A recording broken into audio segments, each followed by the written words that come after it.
안녕하세요, 에랭에드입니다. 오늘은 영어 학습에 방해되는 생각 그 두 번째 영상입니다. 오늘도 끝까지 잘 봐주시면 감사하겠습니다. 영어를 학습하는데 방해가 되는 두 번째 생각은 새로운 것을 배워야 한다는 것입니다. 이게 무슨 말일까요? 이 영상을 시청하시는 분이 지금 중학생 이상만 돼도 영어 학습을 최소한 3년, 성인이시라면 그 기간은 최소 두세 배가 되겠죠. 다시 말하면 여러분들이 이미 수많은 영어의 요소들을 가지고 있다는 것입니다. 특히 단어, 수거, 문법 요소는 원어민들도 잘 생각하지 않은 부분까지 알고 있는 경우도 많습니다. 어떻게 보면 언어로서 영어를 구사하기에 충분한 소스를 가지고 있는 것이죠. 한때 많은 유튜브 채널에서 한국 수능 외국어 영역과 토익 시험을 원어민들에게 풀어보게 하는 영상들을 다루었고, 대부분의 원어민들도 어려워하는 문장 구조와 단어들을 시험에서 사용하는 것을 보고 놀라는 모습을 보여주고 있습니다. 하지만 여전히 한국 학습자들은 이미 가지고 있는 것을 완전히 활용할 수 있는 지혜는 집중하지 않은 채 기존의 영어 학습 과정에서 형성된 새로운 영어 요소에 대한 학습 본능 때문에 정작 말할 때 필요한 영어 요소들의 활용에서는 어려움을 겪게 되곤 합니다.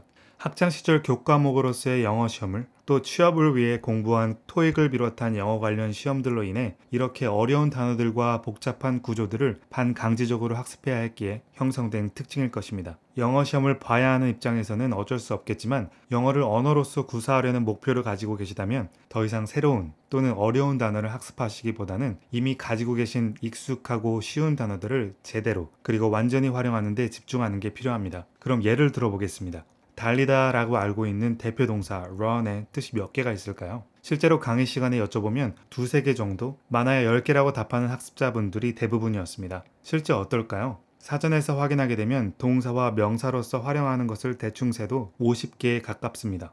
조금은 놀라셨을 거예요. 하지만 변하지 않는 사실이죠. 그럼 그 50가지의 의미가 완전히 다른 뜻을 가지고 있느냐? 그렇지 않습니다. run이라는 단어를 통해 50가지의 다른 활용을 할 수 있게 되지만 그 많은 뜻들이 달리다 라고 하는 run의 가장 첫 번째 느낌이자 뜻에서 파생되고 있다는 것에 주목해야 합니다. 그럼 달리다, 뛰다 외에 run의 뜻으로 자주 사용되는 운영하다와 운행하다를 보겠습니다. 한국어로는 한자어로 이루어진 단어들이어서 두 가지 뜻이 어려워 보일 수도 있고 실제로 이 두 가지 뜻을 표현하는 어려운 단어들도 존재하고 있습니다. 하지만 실질적으로 원어민들은 둘 다 run으로 커버하는 경우가 많죠. 왜냐하면 그게 더 쉽고 의미적으로 더 확실히 전달할 수 있다고 생각하기 때문입니다. 예를 들어 그녀는 그녀의 사업을 운영하고 있는 중이다는 영어로 어떻게 말할까요?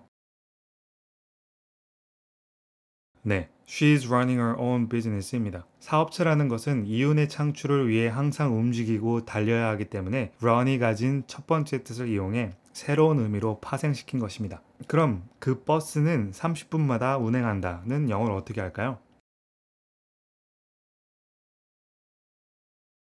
네, The bus runs every 30 minutes죠. 버스는 훨씬 느낌이 잘 오실 거예요. 버스가 운행하려면 도로 위를 run, 달려야 하니까요. 이 달리는 것을 운행하다라고 보는 것입니다. 이렇게 이미 익숙해진 단어들을 좀 더 자세히 들여다보고 그 단어들을 실제 문장을 통해 구사할 수 있는지에 대한 고민과 실질적인 연습이 우선시되어야 합니다. 새로운 것은 알고 있는 것을 활용할 줄 알게 된 이후에 학습해도 전혀 늦지 않습니다. 기존에 학습하여 습득한 대부분의 기본 단어들은 3개 이상의 뜻을 가지고 있고 일상생활은 물론 심지어 어려운 뉴스를 전달할 때도 활발하게 사용됩니다. 여기에 전치사와 부사가 결합된 수거, 구동사까지 합세하게 되면 활용 범위는 무궁무진해지죠. 제 채널의 구동사 영상들에서 확인해 보시면 아시겠지만 단 하나도 어려운 동사가 조합되는 경우가 없습니다. 구동사는 이미 영어 학습자 대부분이 가지고 있는 동사들과 전치사나 부사가 가진 느낌을 더하여 새로운 의미를 만들어내는 것이니까요. 실제로 강의를 할 때 많은 학습자분들이 강의 시간에 하나를 배우면 복습을 통해 익숙해지고 응용을 하려는 대신에 다음 강의 시간에 새로운 것을 또 찾으려고 하십니다.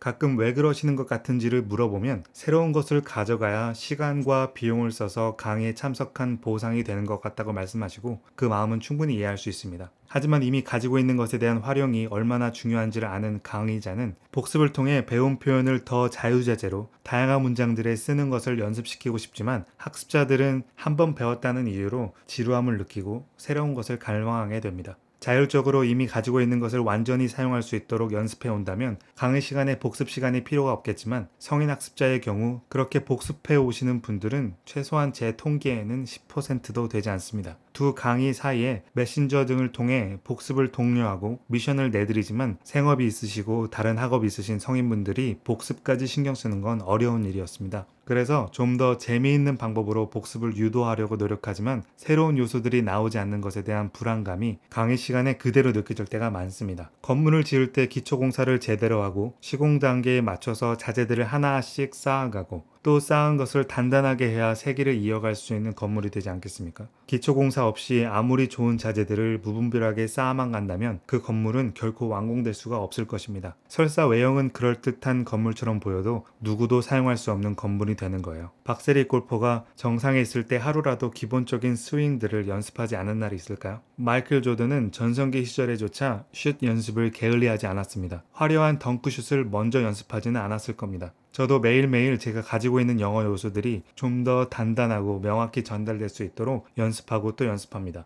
여러분도 지금 가지고 있는 영어의 기본 요소들, 새로운 것이라는 이유로 그냥 넣어놓은 영어 요소들 때문에 먼지가 쌓여버린 그 기본 요소들을 다시 꺼내서 직접 사용하시면서 앞으로 영어를 사용하실 때 튼튼한 지지대가 될 수 있도록 연습해 주시기 바랍니다. 여러분들은 이미 많은 것들을 가지고 계신 한국 영어 학습자분들이십니다. 에라잉 채널에서는 가지고 계신 영어 요소들을 좀 더 실질적으로 활용할 수 있도록 다양한 영상들 통해서 도와드리겠습니다. 유튜브가 없어지지 않은 한 에라잉 채널도 계속되니까 한번 같이 해보시죠.